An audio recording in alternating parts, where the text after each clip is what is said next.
Hi everyone, this is Cheryl from Full-Time RV Newbie. Thank you for tuning in.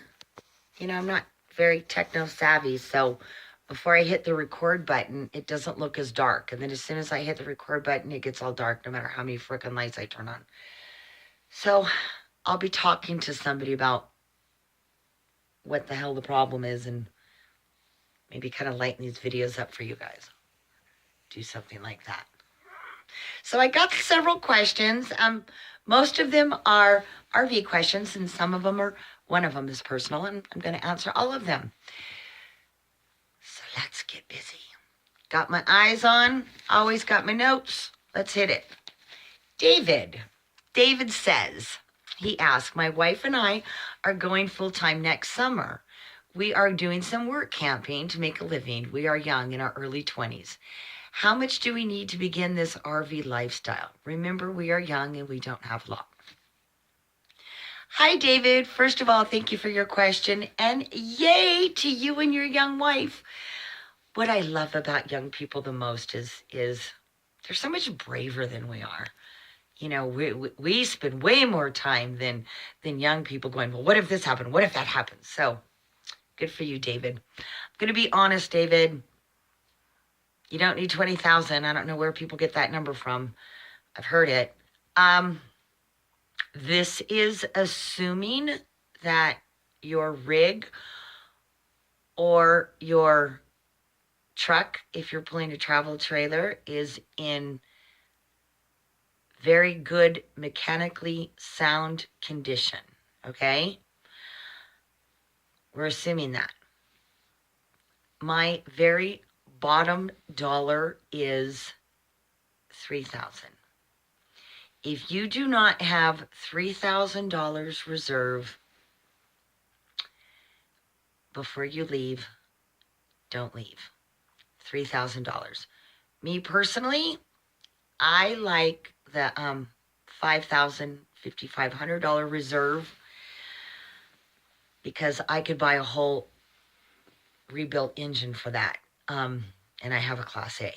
So I'm going to tell you $3,000, no less. If you don't have $3,000, sweetheart, by the time it's departure date, extend your departure date, because the last thing in the whole wide world I want to happen to you kids is you get out there and something breaks and it's more than you have, and now you're in trouble. So please, no less than $3,000. But if I was your mom, I'd be saying, I'm very comfortable with you guys at $5,000, but $3,000 is my bottom dollar. Thank you for the question, honey. Karen and Paul want to know, what are my top 2 favorite gadgets in the RV? You guys are going to hear it again. Number 1, tire monitoring system. Not only is it a safety feature for your life, it is also a safety feature for your rig. You guys have a blowout because nothing told you that you were losing air pressure, and you have a blowout, you could really do an enormous amount of damage, thousands of dollars to under your rig. So that's my number 1. My second favorite gadget is the WeBoost. Now, I don't push any products or work for them, advertising their products or anything like that. I'm only saying WeBoost because that's what I bought.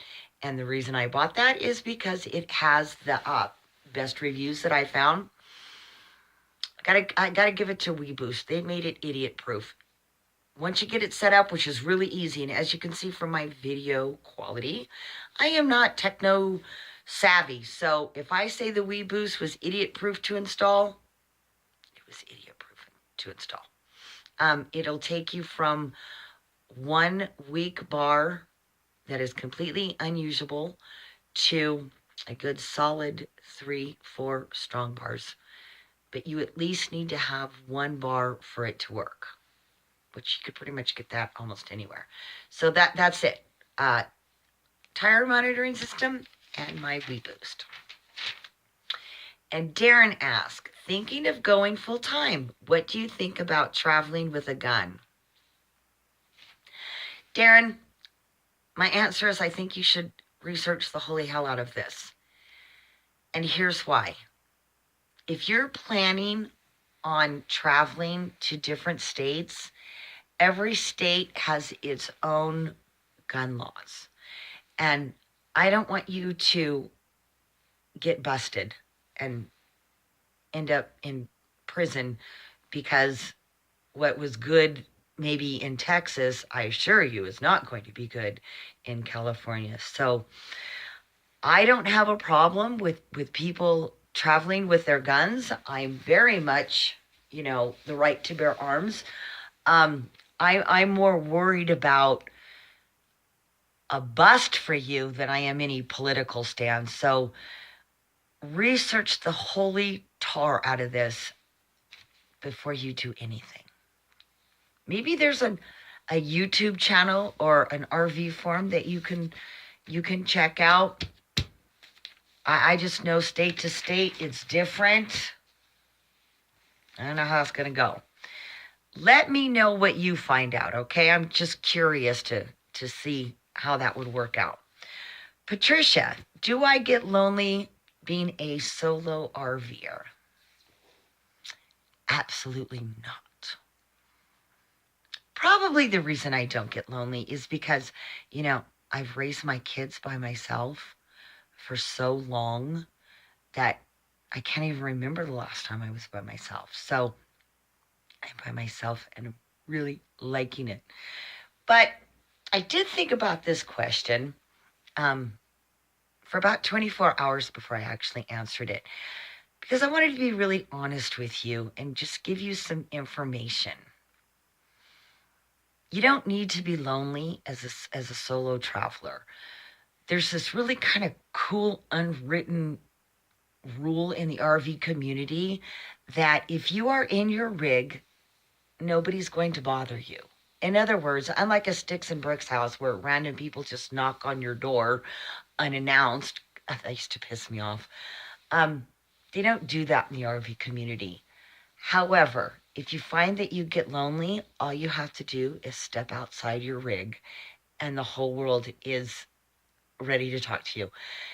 It's amazing. I mean, you get lonely. You're at a campground, you're boondocking, you're in an RV park, you just get out, you start walking around, and everybody in the world is talking to you and wanting to get to know you, and it's a very friendly community. So, no, I don't get lonely at all.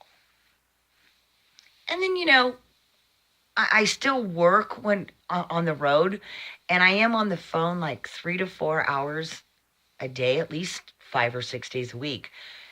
And maybe that helps me not get lonely because I'm having that human interaction just on the phone. I mean, by the time I get off the phone, I'm pretty peopled out. So, no, I don't get lonely. But thank you for your question.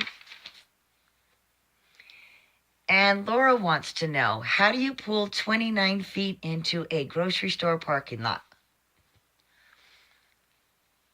Very carefully. Okay, I'm just kidding. Before I started RVing, I did grocery stores. Like here in California, a big grocery store chain here is Stater Brothers. But since hitting the road, I've become really good friends with the whole Super Walmart Center. One, their produce has gotten really it's pretty good, but it's their parking lot. It's huge, and the way they designed it, it's so easy to get in and get out. And then I park in the back and I parallel park against the far back curb, and I just do my business. I just go shopping, and I really like it. So just go slow. Super Walmart centers have really been my friends. And they're everywhere. If I'm going from this small town to that small town, the middle town always has a Super Walmart center. So I haven't had any problems. Super Walmart centers have been my friend. I'm not sure that I would always pull into a regular grocery store. That could be a little hard. One time when I first started, it was in Utah. There was not a Super Walmart center in one of the rural places, and I did end up parking across the street parallel parking on the curb and then walking across the street to do my grocery shopping because I just couldn't pull into the grocery store. But that only happened once. No problems. Next question is from Tom and Cindy. Thanks, Tom and Cindy. Why did you choose an older RV? And what about the 10-year rule? That's a really good question. Let me answer the first part real quick. I chose a 1991 Class A, an older RV, because one, I didn't want the debt. And two, I had never RV'd before, so I didn't know if I was going to like this lifestyle. And I didn't want to put a ton of money into an RV and just to find out that this wasn't for me. And I hate debt. Finally I'm out of it, and I'd like to stay out of it. It's estimated, I read somewhere, RVs lose like 15 to 20% of value just driving it off the lot. The 10-year rule. I personally have not had that issue. Now, I know there's lots of videos telling you the 10-year rule is alive and well. I'm sure it is. I can't imagine, the whole world is lying about that. I can only tell you my experience and why I think I'm having my experience of the no 10-year rule. I've not been asked one time what year my rig is, nor the breed of my dog for that matter. But in saying that, the first 5 months I was traveling, when I first got out on the road, I did nothing but RV parks and campgrounds with hookups. I was still getting my feet wet. I was still nervous. I was still playing what if in my head. I was still kind of freaked out. So I wanted to be around people. I wanted that community. In case something went wrong, there was like someone there I could go to, But what I did do is I stay away from RV parks that have the words KOA and resort. I stay away from them for several reasons. One, they tend to be in, 50, 40, 50, 60 and up a night. Who the hell wants to pay that? And two, they tend to have amenities that I'm not going to use, like a golf course. I'm not going to go golfing. When I need an RV park, I want 3 things: a washer, a dryer, and a shower. And that's really all I need. Everything else is in my RV, all the entertainment in the whole wide world. So I don't need a golf course, and I don't need a spa and things like that. What I did do, and it's worked literally 100% of the time, I picked my RV parks on a website called Campendium. And these RV parks have pictures of their park. So I click on the picture and I blow it up and I look at the details of the picture, and you will always see pictures of RVs in these RV parks. And if you see an older RV in the picture, they're going to let you in. And I'm not talking about the RV that, is duct taped together. I'm just talking about an older RV. I haven't had any problem. It has worked for me 100% of the time. So I haven't had any 10-year rule problem. Again, I don't go to resorts, and I look at the Campendium pictures. And when I'm doing the Campendium, leaving my reviews, I always make sure to take a picture of the rig so hey, I'm 1991 and I got in here. Just kind of passing that information on to the next person. So I haven't had any problems. Thank you for your question. Bridget, do I travel with a tow car? No. I figured it like this. I was, I'm a newbie. I just got a year under my belt. But when I first started, I'm driving 29 feet. Do I really want to add another 20 something feet and the stress of, did I do the hitch right? So no, I have not traveled with a tow car. Would I travel with a tow car now that I know how to drive my rig? No. I'm still not going to get a tow car. And here's why. If your rig is like mine, you're going to get probably between 7 to 9 miles per gallon. That's like horrible. If you have a tow car, you're going to get even less. You are already going to be very slow going up hills. A tow car is going to make you even slower. And every place that I've ever been that I wanted to see and do the tourist thing, I either rent an economy car for $20 a day plus gas. And when you call the rent-a-car place, every single time I've explained my situation, I'm at this RV park or I'm at this campground and I want to see the sights, but I can't bring my RV to pick up my rent-a-car. Every single time they have picked me up, brought me back to their office to fill out the paperwork and, pay up and all that. Also, Ubers and Lyfts and taxis. They're everywhere. So I haven't really had a need for to tow my car. Rent-a-cars and Lyfts and Ubers and taxis are just so available. And what it costs me to rent a car or take an Uber, I think at the end of the day, it's going to be cheaper than the gas it would cost me to tow that sucker behind me everywhere I go. So no, I don't tow with a vehicle. I don't tow a vehicle, and I don't have any plans in the near future to do so. John and Debbie would like to know, how is traveling with a large dog? Well, my first year out on the road, I traveled with my big Rottweiler, Blue, and my cat. And I'm going to tell you, my cat was a little harder. The dog was great. He loved to travel. He got to take walks, and he loved that. The only problem with traveling with the big dog, and it wasn't even a problem, it's just an adjustment, is the first couple of weeks, everybody's getting used to the space. We went from a 2,000 square foot home to 29 feet RV. He's had to learn that when I'm on this end, he goes to that end. When I'm on that end of the RV, he goes to this end. He's learned it. It's just that learning curve. It literally takes your dog a week, maybe 2 weeks to get it down. No problems. A year before I left, I tried to get my cat used to the harness and walking on a leash, and he just never liked it. It just never was cool to him.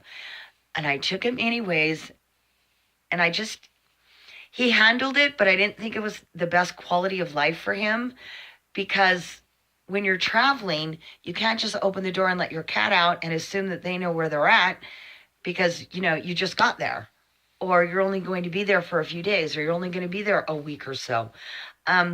It wasn't the best quality of life for my cat because of the limited space, and he likes to roam. So I'm going to be leaving my cat with my family members. But traveling with the big dog, after that week or two of adjustment, easy breezy. So yeah, I love traveling with my dog. Cat, not so much. And the personal question, Dean. I love this, and this is why I'm choosing to answer this, because it's funny to me. Why are you single? Well, Dean, I'm going to be really honest with you. I'm not very good at relationships. I'm just not good at them. I don't compromise well.